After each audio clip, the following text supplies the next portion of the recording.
Hawking fue un físico teórico británico. A pesar de sus discapacidades físicas y de las progresivas limitaciones impuestas por la enfermedad degenerativa que padecía, Stephen Hawking es probablemente el físico más conocido entre el gran público desde los tiempos de Einstein.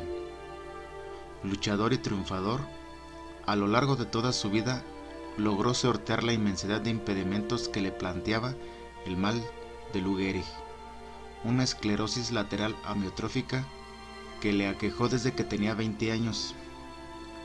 Hawking fue, sin duda, un caso particular de vitalidad y resistencia frente al infortunio del destino.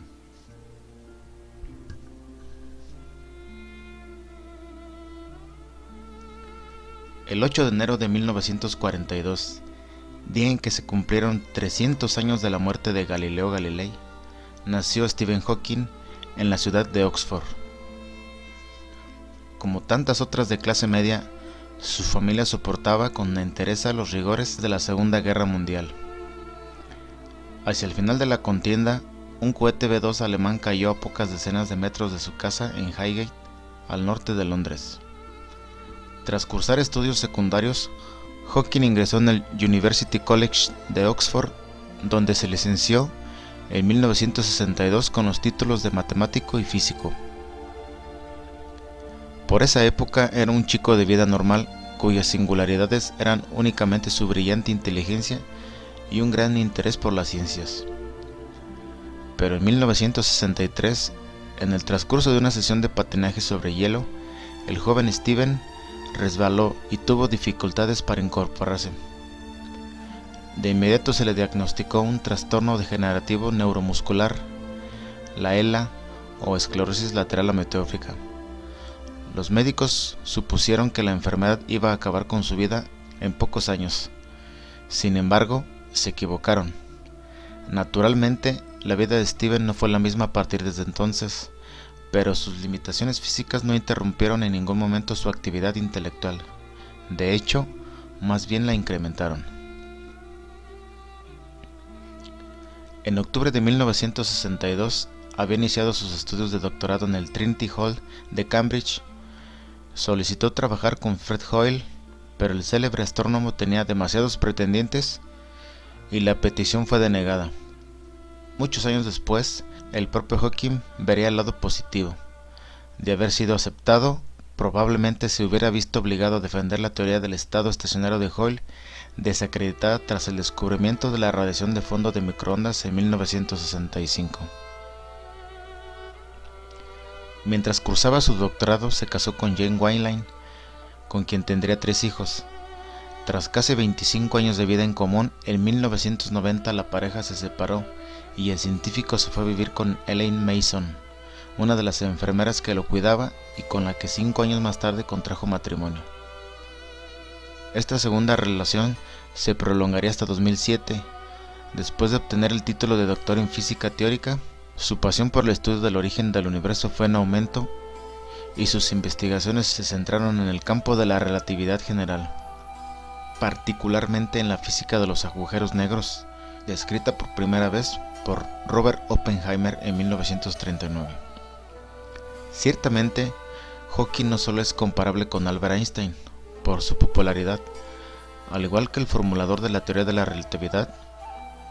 Stephen Hawking se planteó la ambiciosa meta de armonizar la relatividad general y la mecánica cuántica, en busca de una unificación de la física que permitiese dar cuenta tanto del universo como de los fenómenos subatómicos. En 1971 sugirió la formación, a continuación del Big Bang, de numerosos objetos denominados mini agujeros negros que contendrían alrededor de 1.000 millones de toneladas métricas de masa, pero ocuparían solo el espacio de un protón, circunstancia que originaría enormes campos gravitatorios regidos por las leyes de la relatividad.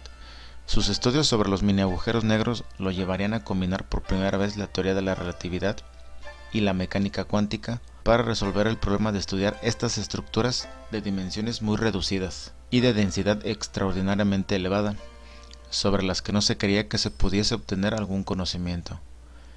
En 1974 propuso de acuerdo con las predicciones de la física cuántica, que los agujeros negros emiten radiación térmica hasta agotar su energía y extinguirse. Hawking ha explorado asimismo algunas singularidades del binomio espacio-tiempo.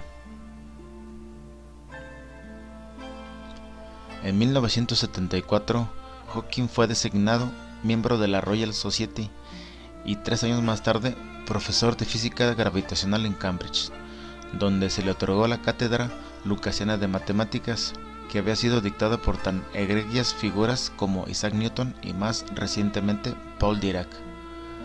Hawking continuaría ocupando dicha cátedra hasta su jubilación en 2009, pero a medida que los logros intelectuales y los reconocimientos iban sucediendo en su vida, también avanzaba el proceso degenerativo de su enfermedad. Primero, la inmovilidad de sus extremidades lo llevó a depender de una silla de ruedas. Después, la parálisis se extendió a casi todo su cuerpo. En 1985 contrajo una neumonía que obligó a los médicos a practicarle una traqueotomía, tras lo cual perdió completamente el habla. A partir de entonces solo pudo comunicarse mediante un sintetizador conectado a su silla. Pero ni siquiera eso lo desmoralizó. Escribió otros 7 libros y siguió publicando artículos e impartiendo conferencias. Resulta una gran paradoja, sin duda, que un hombre que se involucró plenamente en la tarea de clarificar los conceptos científicos para el público medio, hubiera de enfrentarse duramente con la dificultad de poder comunicarlos. No obstante, gracias a su empeño y tenacidad, no dejó de salvar los escollos que se derivaban de sus discapacidades físicas. Hawking pone de manifiesto la sorprendente convergencia de estas dos vías de investigación que han dado nacimiento a una nueva disciplina, la astrofísica de las partículas. Descanse en paz, Stephen Hawking.